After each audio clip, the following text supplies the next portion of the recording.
ഇന്ന് 3 ഇറാനിയൻ വിമാനങ്ങളാണ് ടെഹ്റാനിൽ നിന്നും ഒമാനിലെ മസ്കറ്റിലേക്ക് രക്ഷപ്പെട്ടു പോയിരിക്കുന്നത്. അതിൽ ഒരെണ്ണം പ്രസിഡൻഷ്യൽ എയർക്രാഫ്റ്റാണ്. അതായത് ഇറാനിയൻ പ്രസിഡൻറ്റ് പെസഷ്കാൻ്റെ എയർക്രാഫ്റ്റാണ് ഈ ഒരു വിമാനം. ബാക്കിയുള്ളത് അദ്ദേഹത്തിൻ്റെ ഗവൺമെൻറ് ഒഫീഷ്യൽസാണോ അതോ രക്ഷപ്പെട്ടു പോയിരിക്കുന്ന 3 ഗവൺമെൻറ് വിമാനങ്ങൾ. അത് അവസാന സാഹചര്യത്തിൽ ഒരു യുദ്ധം കനത്തു വന്ന് എല്ലാം നശിച്ചില്ലാതാകുന്നതിന് മുമ്പാണ് ഒരു രാഷ്ട്രത്തലവൻ ആ രാജ്യത്ത് നിന്ന് രാഷ്ട്രീയ അഭയം തേടി മറ്റു രാജ്യങ്ങളിലേക്ക് പോകുക. അതുപോലൊരു സാഹചര്യമാണ് ഇന്ന് ഇറാനിൽ സംഭവിച്ചിരിക്കുന്നത്.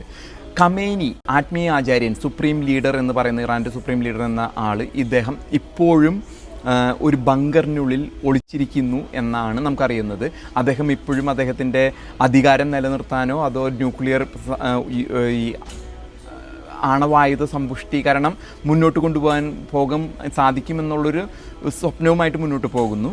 ഇതിനിടയിൽ പുടിൻ പറഞ്ഞിരിക്കുന്നു, പുടിൻ്റെ ന്യൂക്ലിയർ സയൻറ്റിസ്റ്റ് ഇതിൽ ആണവ കേന്ദ്രങ്ങളിൽ പണിയെടുക്കുന്നുണ്ട്, അവരെ ഈ രക്ഷിക്കണമെന്ന് ഇസ്രായേലിനോട് ആവശ്യപ്പെട്ടിരിക്കുകയാണ്. അപ്പോൾ പുടിൻ്റെ ആവശ്യം അത്രമാത്രമാണ്, അതായത് റഷ്യൻ പൗരന്മാരെ ഈ കേന്ദ്രങ്ങളിൽ നിന്ന് രക്ഷിക്കണം എന്നുള്ളത്. അപ്പോൾ നമുക്കറിയാവുന്നതുപോലെ കുറേ അധികം മിലിറ്ററി കമാൻഡേഴ്സ് കൂറുമാറി ഇപ്പുറത്ത് ഇസ്രായേലിനോട് ചേർന്നിരിക്കുന്നു ഈ മിലിറ്ററിയിൽ നിന്ന്. കാരണം സ്വന്തം ജീവൻ രക്ഷിച്ചെടുക്കുക. കാരണം ഈ ദിവസങ്ങളിൽ, ഈ കഴിഞ്ഞ ഒരു 5-6 ദിവസങ്ങളിൽ ഇറാനിലെ എല്ലാ മിലിറ്ററി കമാൻഡേഴ്സിനെയും അണുവായുധ ശാസ്ത്രജ്ഞന്മാരെയും കൊല്ലുന്നതാണ് നമുക്ക് കണ്ടത്. അപ്പോൾ ഒരാളെ കൊന്ന് പിന്നത്തെ ആളെ തലപ്പത്ത് വരുമ്പോൾ തന്നെ ഒരു പുതിയ ആൾ വരുന്നു, അപ്പോൾ അയാളെ കൊല്ലുന്നു, വേറൊരു പുതിയ ആളെ അവരോധിക്കുന്നു, അയാളെയും കൊല്ലുന്നു. അതാണ് ഇന്ന് നമ്മൾ കണ്ടുകൊണ്ടിരിക്കുന്ന സ്ഥിതിവിശേഷം എന്ന് പറയുന്നത്. അപ്പോൾ ഇതുമായിട്ട് ബന്ധപ്പെട്ട് ട്രംപ് ഇപ്പോഴും പറയുന്നത് ഖമേനിയുമായിട്ട് ചർച്ചയ്ക്ക് തയ്യാറാണ് എന്നുള്ളതാണ്. അദ്ദേഹം ആഗ്രഹിക്കുന്നത് അവിടെ ഒരു റെജീം ചേഞ്ച്, അവിടുത്തെ ഭരണ തലപ്പത്ത് ഒരു അധികാര കൈമാറ്റം നടക്കണമെന്നാണ് ട്രംപ് ആഗ്രഹിക്കുന്നത്. നേരിട്ട് യുദ്ധത്തിനില്ല എന്നും അദ്ദേഹം പറയുന്നു. എന്നാൽ അദ്ദേഹത്തിൻ്റെ വാക്കുകൾ നമുക്ക് വിലക്കെടുക്കാൻ പറ്റില്ല. അദ്ദേഹമാണോ അധികാരത്തിലാണ്, ട്രംപാണോ അമേരിക്കയിൽ അധികാരത്തിലിരിക്കുന്നത് എന്നുള്ളതിന് പോലും സംശയാസ്പദമായ രീതിയിലാണ് അദ്ദേഹം ഒരു ദിവസം ഒരു കാര്യം പറയുന്നു, പിറ്റേ ദിവസം വേറൊരു കാര്യം മാറ്റിമറിച്ചും പറയാണ്. പക്ഷേ രഹസ്യമായിട്ട് എന്തൊക്കെ അനുമതികളാണ് അദ്ദേഹം നെതന്യാഹുവിന് കൊടുത്തിരിക്കുന്നതെന്ന് അറിയില്ല. നമുക്കറിയാൻ സാധിക്കുന്നത് ഒരു പക്ഷേ ഖമേനിനെ വധിച്ചേക്കാം എന്നാണ്. ഖമേനി അവസാന നിമിഷ രക്ഷപ്പെടലെന്നോണം ഒമാൻ്റെ കൈയും കാലും പിടിക്കുന്നു, ഖത്തറിൻ്റെ, UAE-യുടെ, പിന്നെ ഒപ്പം തന്നെ റഷ്യയുടെ, പുടിൻ്റെയൊക്കെ കൈയും കാലും പിടിച്ചു നോക്കുന്നു. എങ്ങനെ ഇത് അവസാനിക്കുമെന്നുള്ളത് നമുക്ക് അറിയില്ല. ചൈന നിഷ്പക്ഷ നിലപാട് സ്വീകരിക്കുന്നു എന്ന് പറയുന്നുണ്ടെങ്കിലും ചൈന പലപ്പോഴും രഹസ്യമായിട്ട് 1-2 വിമാനം ഇറാനിലെത്തി എന്നാണ് നമുക്കറിയാൻ സാധിച്ചത്. ചൈനീസ് വിമാനങ്ങൾ എന്തൊക്കെ സഹായങ്ങളുമായിട്ട്, ഒരു പക്ഷേ ആയുധങ്ങളാണോ എന്താണെന്നറിയില്ല, അവിടെ എത്തിച്ചേർന്നു എന്നാണ്, ചൈനയുടെ വിമാനങ്ങൾ എത്തിച്ചേർന്നു എന്നാണ് നമുക്ക് അറിയാൻ സാധിച്ചത്. അപ്പോൾ 3 വിമാനങ്ങൾ, പ്രസിഡന്റ് രക്ഷപ്പെട്ടു പോയിരിക്കുന്നു, ഇറാനിയൻ പ്രസിഡന്റ് രക്ഷപ്പെട്ടു പോയിരിക്കുന്നു, പെസഷ്കാൻ എന്ന് പറഞ്ഞാൽ. ഞാൻ 1-2 വീഡിയോസിൽ പറഞ്ഞിരുന്നു, അദ്ദേഹം കൂറുമാറി, അദ്ദേഹം മുൻകാലങ്ങളിലെ ഒരു തീവ്രമായിട്ടുള്ള ഇസ്ലാമിക തീവ്ര നിലപാടോ ഖമേനിയുടെ നയങ്ങളോട് ചേർന്ന് പ്രവർത്തിക്കുന്ന വ്യക്തിത്വമായിരുന്നില്ല. അദ്ദേഹം പലപ്പോഴും എതിർചേരിയോട് ചേർന്ന് നിൽക്കുന്ന വ്യക്തിത്വമായിട്ടാണ് നമുക്ക് മനസ്സിലാക്കാൻ സാധിച്ചത്. അദ്ദേഹത്തിൻ്റെ വ്യക്തിപരമായ ജീവിതത്തിൽ വളരെയധികം ദുരന്തങ്ങൾ അനുഭവിച്ച, കുടുംബം മുഴുവൻ അപകടത്തിൽപ്പെടുകയും അങ്ങനെയുള്ളൊരു ദുരിതങ്ങൾ അനുഭവിച്ച ഒരു വ്യക്തിത്വമാണ് അദ്ദേഹം പ്രതിനിധാനം ചെയ്യുന്ന വിശ്വാസ പ്രമാണം എന്താണെന്ന് പോലും സംശയമുള്ള ഒരു സാഹചര്യമാണുള്ളത്. അപ്പോൾ ഇറാൻ്റെ മുഴുവൻ ടോട്ടൽ കൺട്രോൾ ഇപ്പോൾ ഇസ്രായേലിൻ്റെ കയ്യിലാണ്. അവിടുത്തെ ബാലിസ്റ്റിക് മിസൈൽ സംവിധാനങ്ങൾ, ഇത് അവസാനമായിട്ട് ഏതൊക്കെയോ കോണിൽ നിന്നും എവിടേക്കോ ഒളിപ്പിച്ചിരുന്ന കുറച്ച് മിസൈലുകൾ വിടുന്നുണ്ട്. ഇന്നലെ രാത്രിയും വിട്ടിരുന്നു. കുറച്ച് നാശനഷ്ടങ്ങൾ അവർക്ക് ടെഹ്റാനിലൊക്കെ ഉണ്ടാക്കാൻ സാധിക്കുന്നുണ്ട്. എന്നിരുന്നാൽ പോലും അവർക്ക് പിടിച്ചു നിൽക്കാൻ പറ്റുന്ന സ്ഥിതിയിലല്ല ഇനി കാര്യങ്ങളെന്ന് മനസ്സിലാക്കണം. ഒപ്പം അമേരിക്കയിലെ സൗത്ത് ഈസ്റ്റ് ഏഷ്യയിൽ, അതായത് മലേഷ്യ, തായ്ലൻഡ്, ആ ഭാഗത്ത്, സിംഗപ്പൂർ ഭാഗത്തായിട്ട് ഉണ്ടായിരുന്ന USS നിമിറ്റ്സ്, എനിക്ക് തോന്നുന്നു ജപ്പാൻ സൗത്ത് കൊറിയ ഭാഗത്തായിരുന്നു തോന്നുന്നു, USS നിമിറ്റ്സിനെ ഇവിടേക്ക് പശ്ചിമേഷ്യയിലേക്ക് ഡിപ്ലോയ് ചെയ്തിരിക്കുകയാണ്, വിന്യസിച്ചിരിക്കുകയാണ്. അതിനുള്ളിൽ അതൊരു വിമാനവാഹിനി കപ്പലാണ്. അപ്പോൾ ആ ഒരു ഡെവലപ്മെൻറ്റും കൂടി അവിടെ നടക്കുന്നുണ്ട്. അപ്പോൾ എന്താണ് പശ്ചിമേഷ്യയിൽ സംഭവിക്കാൻ പോകുന്നത്, ഏതാനും മണിക്കൂറുകളോ അതോ ദിവസങ്ങൾക്കുള്ളിൽ തന്നെ നമുക്ക് മനസ്സിലാക്കാൻ സാധിക്കും. എന്തായിരിക്കും ഈ യുദ്ധത്തിൻ്റെ പരിണിത ഫലം എന്നുള്ളത്. ഖമേനിക്ക് ഇനി സഹായമൊന്നുമില്ല, അദ്ദേഹത്തിനെ ഒരു രാഷ്ട്രീയ രക്ഷപ്പെടലിന് വേണ്ടിയിട്ട് അവസരമുണ്ടാക്കി കൊടുക്കുമോ?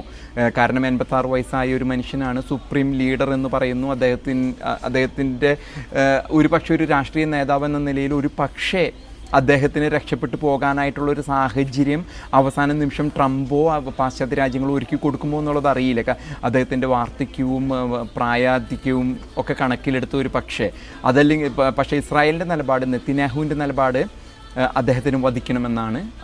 അമേരിക്ക പോലെയുള്ള രാജ്യങ്ങളിലെ ട്രംപിൻ്റെ നിലപാട് എന്ന് പറഞ്ഞാൽ ഈ രാഷ്ട്രീയ അധികാര കൈമാറ്റം, അതായത് റെജീം ചേഞ്ച്, അവിടെ ഒരു അധികാര കൈമാറ്റം നടക്കണമെന്നാണ് ട്രംപ് ആവശ്യപ്പെടുന്നത്. ഒരു പക്ഷേ ചില സമയങ്ങളിൽ ട്രംപ് സമാധാനത്തിന് വേണ്ടി ഒരിക്കലും യുദ്ധത്തിന് ചാടിയിറങ്ങുന്ന ഒരു വ്യക്തിയല്ല ട്രംപ്. അത് മുൻകാലങ്ങളിലും തെളിയിച്ചിട്ടുണ്ട്. യുദ്ധം അദ്ദേഹത്തിൻ്റെ വിഷയമല്ല, അദ്ദേഹം ഒരു കച്ചവടക്കാരനാണ്, ബിസിനസ്സുകാരനാണ്. അപ്പോൾ ഒരുപക്ഷെ ഇറാനിൽ അദ്ദേഹത്തിന് ആവശ്യപ്പെട്ട ഒരു ഭരണകൂടം ആയിരിക്കാം, അതായത് അദ്ദേഹത്തിന് ബിസിനസ് നടത്താനോ അതല്ലെങ്കിൽ ഇറാൻ എന്നൊരു രാജ്യത്തിനെ ഒരു പ്രോക്സി ആയിട്ട് ഭരിക്കാനായിട്ടായിരിക്കാം ട്രംപിൻ്റെ ഉദ്ദേശം. കാരണം മൊത്തം നശിപ്പിച്ച് അവിടെ ന്യൂക്ലിയർ ബോംബുകളും എല്ലാം നശിപ്പിച്ച് ഒന്നും ഇല്ലാതാക്കാതിരിക്കുന്നത് ഒരു പക്ഷേ ഖമേനിയെ അധികാരത്തിൽ നിന്ന് എടുത്തു കളയുക. അല്ലെങ്കിൽ നമുക്കറിയാം അവിടെ ഷാ ഭരണകൂടത്തിൻ്റെ ഇപ്പോഴുള്ള തലമുറകളും മുന്നോട്ട് വന്നിട്ടുണ്ട്. ഈ ഖമേനി ഭരണകൂടം, ഇസ്ലാമിക തീവ്രവാദ ഭരണകൂടം അവിടെ വന്നതിന് എതിർപ്പുമായിട്ട് പുതിയ പല ശബ്ദങ്ങളും ഇത്ര നാൾ അടിച്ചമർത്തിരുന്ന അവരായിരുന്നു അവിടുത്തെ രാജകുടുംബമാണത്. അവിടെ നിന്നാണ് ഇസ്ലാമിക റെവല്യൂഷൻ വഴി 1979 ഈ ഖമേനിയും കൂട്ടരും ഭരണം പിടിച്ചെടുത്ത് തീവ്ര ഇസ്ലാമിക നയങ്ങളിലേക്ക് കഴിഞ്ഞ ഏകദേശം ഒരു 50 വർഷത്തോളമായിട്ട് ഈ രാജ്യത്ത് കൊണ്ടുപോയിരുന്നതും നമുക്കറിയാം സ്ത്രീകളെ പർദ്ദ ധരിക്കാത്തതിൻ്റെ പേരിലും പല മാനുഷിക മൂല്യങ്ങളും അമർത്തപ്പെടുകയും ഒപ്പം തന്നെ ലോകം മൊത്തമുള്ള തീവ്രവാദത്തിന് ചുക്കാൻ പിടിക്കുകയും ചെയ്തിരുന്ന ഒരു ഇതാണ്. ഷിയ ആണെങ്കിൽ പോലും സുന്നികളെ പോലും ഉയർത്തിവിട്ട്. ഇപ്പോൾ ഇനി നമ്മൾ കാണേണ്ടത് ഇത് മറ്റു രാജ്യങ്ങൾ ഇടപെടുമോ അതോ ഇതോടുകൂടി തീരുമോ, ഇറാൻ കത്തിത്തീരുമോ, ഇല്ലാണ്ടാവുമോ? പാകിസ്ഥാനും എന്തൊക്കെയോ പ്രസ്ഥാനങ്ങളൊക്കെ നടത്തുന്നുണ്ട്, പക്ഷെ ആരും കളത്തിലിറങ്ങി കളിക്കുന്നത് കാണുന്നില്ല. അടി കിട്ടിക്കഴിഞ്ഞപ്പോൾ ഖമേനിയും മാത്രമേ ഉള്ളൂ. ഖമേനിയുടെ ചുറ്റും നിന്നിരുന്നവരെ ഇസ്രായേൽ കൊന്നുകൊണ്ടിരിക്കുകയാണ്. ട്രംപ് പറഞ്ഞ പോലെ ട്രംപ് പറഞ്ഞതിൽ സത്യമുണ്ടോ എന്നറിയില്ല. ഖമേനിനെ കൊല്ലട്ടെ എന്ന് നെതന്യാഹു ചോദിച്ചപ്പോൾ വേണ്ട എന്ന് ട്രംപ് പറഞ്ഞു എന്നാണ് പറയുന്നത്. അപ്പം നമുക്ക് ഇത് എന്താണ് സംഭവിക്കുക എന്നുള്ളത് കണ്ടറിയാം. എവിടെയാണിത് അവസാനിക്കുക എന്നുള്ളത് ഏതാനും മണിക്കൂറുകൾ അല്ലെങ്കിൽ ദിവസങ്ങൾക്കുള്ളിൽ 3 പ്ലെയിനുകൾ പോയിരിക്കുന്നു, ഗവൺമെൻറ് പ്ലെയിനുകൾ. പ്രസിഡന്റ് രക്ഷപ്പെട്ടു പോയിരിക്കുന്നു, ഖമേനി ബങ്കറിനുള്ളിൽ ഒളിച്ചിരിക്കുന്നു. ഇറാൻ്റെ പൂർണ്ണമായ അധികാരം ഇസ്രായേൽ ഏറ്റെടുത്തിരിക്കുന്നു.